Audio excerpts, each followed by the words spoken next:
Chapter 8 बल और गति की अवस्था का तकनीकी विश्लेषण। ये तकनीकी विश्लेषण भौतिकी के आधारभूत सिद्धांतों के माध्यम से बल, फोर्स और गति की अवस्था, स्टेट ऑफ मोशन, के मध्य कार्यात्मक संबंधों की व्याख्या करता है। गति विज्ञान किनेमैटिक्स के दृष्टिकोण से बल वह बाह्य कारक है जो किसी निकाय की गतिक स्थिति या भौतिक संरचना में परिवर्तन लाने के लिए उत्तरदायी है। 1.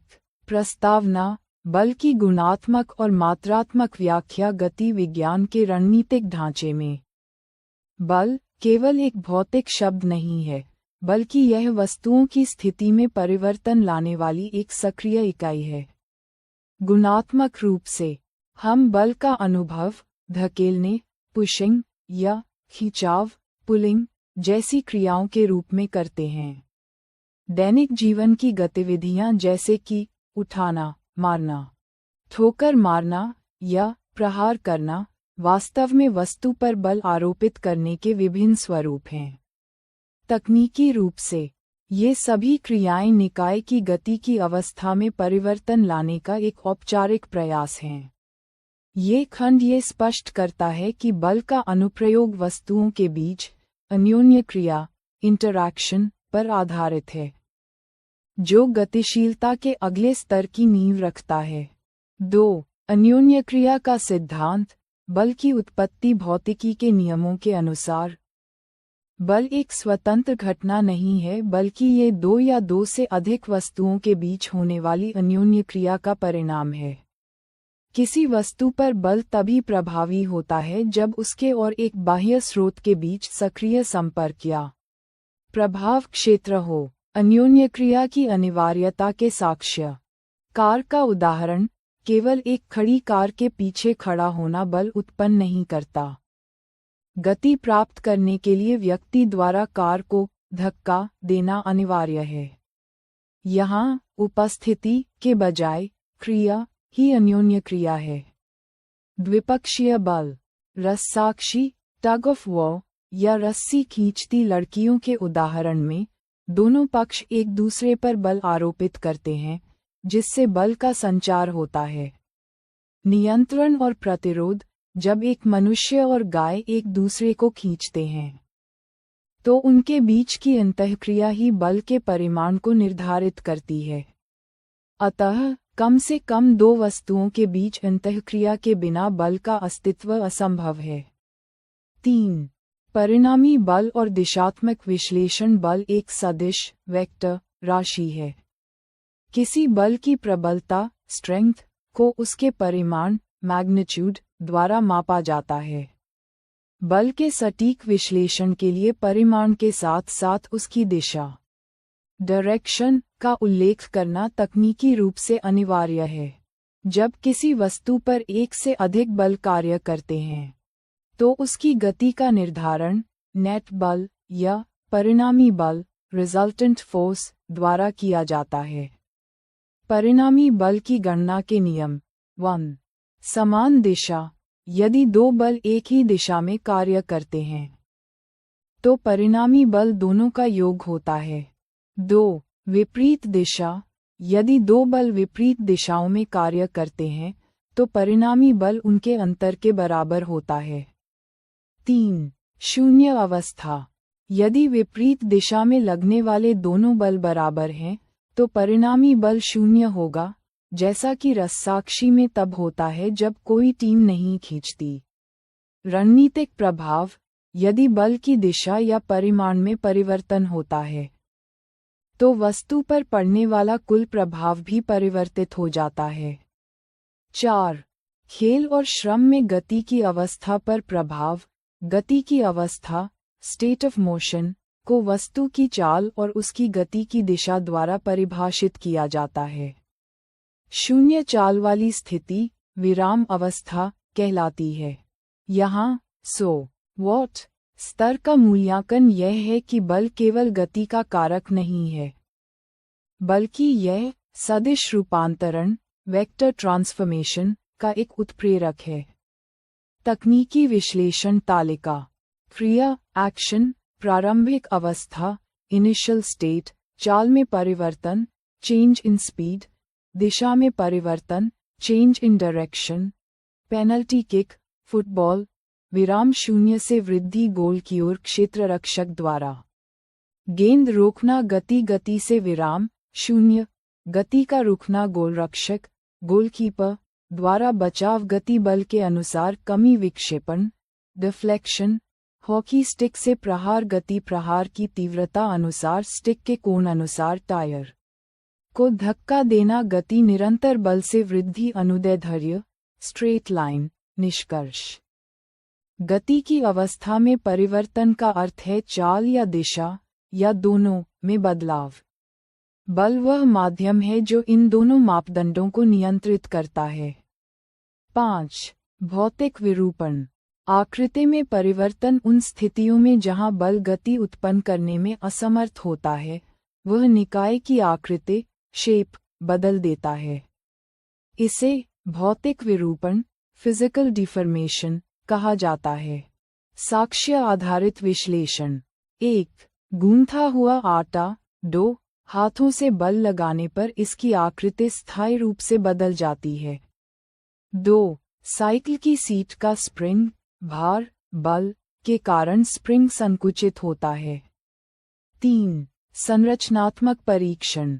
जब दो ईंटों के बीच रखे एक प्लास्टिक या धातु के स्केल पर भार रखा जाता है तो वह बीच से झुक जाता है। यह विरूपण बल के प्रभाव का प्रत्यक्ष प्रमाण है। 6. बलों का वर्गीकरण। संपर्क और असंपर्क बल बलों को उनके क्रियान्वयन की प्रकृति और वस्तुओं के बीच की दूरी के आधार पर वर्गीकृत किया जाता है। संपर्क बल कॉन्टैक्ट फोर्सेस, ये बल तभी कार्य करते हैं जब वस्तुओं के बीच भौतिक स्पर्श हो। पेशीय बल मस्क्यूलर फोर्स, मांसपेशियों की क्रिया से उत्पन्न बल। ये श्वसन, फेफड़ों का फैलना, सिकुड़ना और पाचन जैसी जैविक प्रक्रियाओं के लिए भी उत्तरदायी है। घर्षण फ्रिक्शन। ये बल किन्हीं भी दो वस्तुओं की सतहों के बीच अन्योन्य क्रिया से उत्पन्न होता है, जैसे पानी और नाव के बीच या फर्श और गेंद के बीच। घर्षण हमेशा गति की दिशा के विपरीत कार्य करता है। असंपर्क बल नॉन कॉन्टैक्ट फोर्सेस, ये बल बिना किसी भौतिक संपर्क के एक निश्चित दूरी या क्षेत्र फील्ड के माध्यम से कार्य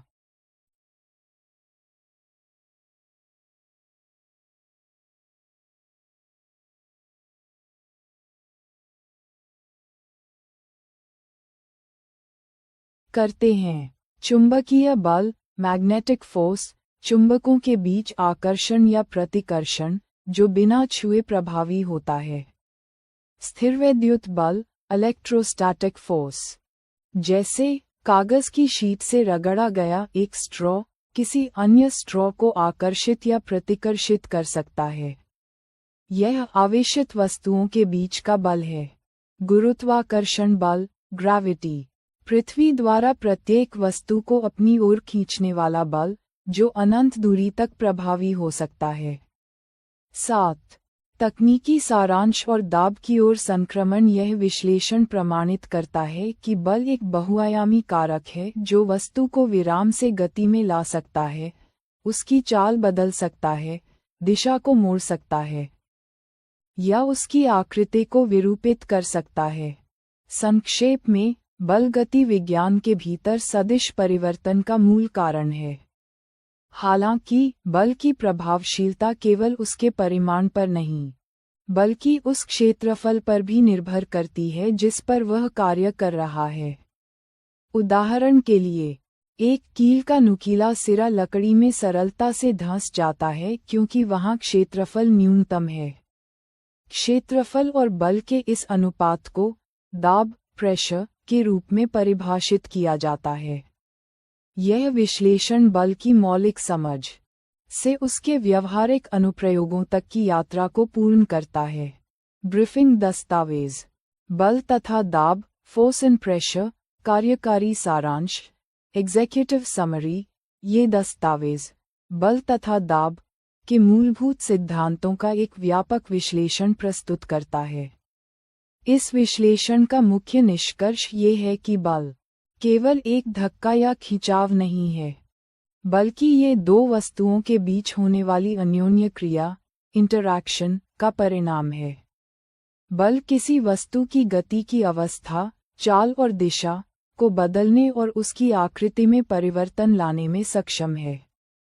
इसे मुख्य रूप से संपर्क और असंपर्क बलों के रूप में वर्गीकृत किया गया है। इसके अतिरिक्त दस्तावेज दाब की अवधारणा को स्पष्ट करता है, जो प्रति एकांक क्षेत्रफल पर लगने वाले बल के रूप में परिभाषित है। 1. बल परिभाषा और प्रकृति स्रोत के अनुसार बल को किसी वस्तु पर लगने वाले धक्के, अभिकर्षण या खिंचाव, अपकर्षण के रूप में पहचाना जा सकता है। क्रियाओं का वर्णन उठाना, खोलना, बंद करना, ठोकर मारना, हिट करना, प्रहार करना, धक्का देना और खींचना जैसी क्रियाएं बल का आभास कराती हैं।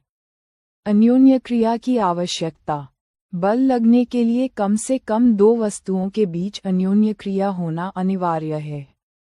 यदि कोई व्यक्ति स्थिर कार के पीछे खड़ा है, तो वह तब तक गति नहीं करेगी जब तक वह उसे धक्का नहीं देता, बल नहीं लगाता। उदाहरण, फुटबॉल को गतिशील करने के लिए उसे ठोकर मारना, कुएं से पानी की बाल्टी खींचना, चुंबक द्वारा लोहे के टुकड़े को अपनी ओर आकर्षित करना। 2. बलों की खोजबीन और नेट बल, नेट फोर्स, बलों का प्रभाव उनकी दिशा और परिमाण, मैग्नीट्यूड, पर निर्भर करता है। बलों का संयोजन स्थिति परिणामी प्रभाव बल एक ही दिशा में लग रहे हों, दोनों बल आपस में जुड़ जाते हैं। दो बल विपरीत दिशा में कार्य कर रहे हों, वस्तु पर लगने वाला नेट बल दोनों बलों के अंतर के बराबर होता है। विपरीत दिशा में बराबर बल यदि विपरीत दिशा में लगने वाले दोनों बल बराबर हैं, तो नेट बल 0 होगा। महत्वपूर्ण निष्कर्ष, बल की प्रबलता इसके परिमाण से मापी जाती है। यदि लगाए गए बल की दिशा या परिमाण में परिवर्तन होता है, तो उसका प्रभाव भी बदल जाता है। 3. वस्तु पर बल के प्रभाव बल किसी वस्तु की भौतिक स्थिति में कई प्रकार के परिवर्तन ला सकता है। गति की अवस्था में परिवर्तन, स्थिर से गतिशील। बल किसी विराम अवस्था में पड़ी वस्तु, जैसे मेज पर रखी पुस्तक, को गति प्रदान कर सकता है। चाल में बदलाव, यदि बल गति की दिशा में लगाया जाए, तो वस्तु की चाल बढ़ जाती है, जैसे टायर को तेज चलाने के लिए बार बार धक्का देना। यदि बल गति की विपरीत दिशा में हो, तो चाल कम हो जाती है। दिशा में बदलाव, खिलाड़ी हॉकी से प्रहार कर या क्रिकेट में बल्लेबाज शॉट खेलकर गतिशील गेंद की दिशा बदल सकते हैं। आकृति में परिवर्तन बल केवल गति ही नहीं, बल्कि वस्तु की आकृति भी बदल सकता है। उदाहरण, एक प्लेट में गूंथे हुए आटे को दबाना, साइकिल की गद्दी में लगी कमानी, स्प्रिंग, पर बैठना, हथेलियों के बीच फूले हुए गुब्बारे को दबाना। 4. बलों के प्रकार बलों को उनकी कार्यप्रणाली के आधार पर दो मुख्य श्रेणियों में विभाजित किया गया है। 4.1 संपर्क बल, कॉन्टैक्ट फोर्सेस। इन बलों के कार्य करने के लिए वस्तु और बल लगाने वाले कारक के बीच शारीरिक संपर्क आवश्यक है। पेशीय बल, मस्क्यूलर फोर्स, ये हमारे शरीर की मांसपेशियों द्वारा लगाया जाता है। पाचन प्रक्रिया में भोजन को आहार नाल में धकेलना या श्वसन के दौरान फेफड़ों का फूलना पेशीय बल के उदाहरण हैं। पशु, बैल, घोड़े, ऊंट भी भारी कार्य करने के लिए पेशीय बल का प्रयोग करते हैं। घर्षण बल, फ्रिक्शन, ये सभी गतिशील वस्तुओं पर लगता है और इसकी दिशा हमेशा गति की दिशा के विपरीत होती है। ये फर्श और गेंद की सतहों के बीच संपर्क के कारण उत्पन्न होता है, जो अंततः गेंद को रोक देता है। 4.2 असंपर्क बल, नॉन कॉन्टैक्ट फोर्सेस, ये बल तब भी कार्य करते हैं जब वस्तुएं एक दूसरे के संपर्क में नहीं होती। चुंबकीय बल, मैग्नेटिक फोर्स। एक चुंबक दूसरे चुंबक या लोहे के टुकड़े पर बिना छुए बल लगा सकता है। स्थिरवैद्युत बल, इलेक्ट्रोस्टैटिक फोर्स, एक आवेशित वस्तु द्वारा किसी दूसरी आवेशित अथवा अनावेश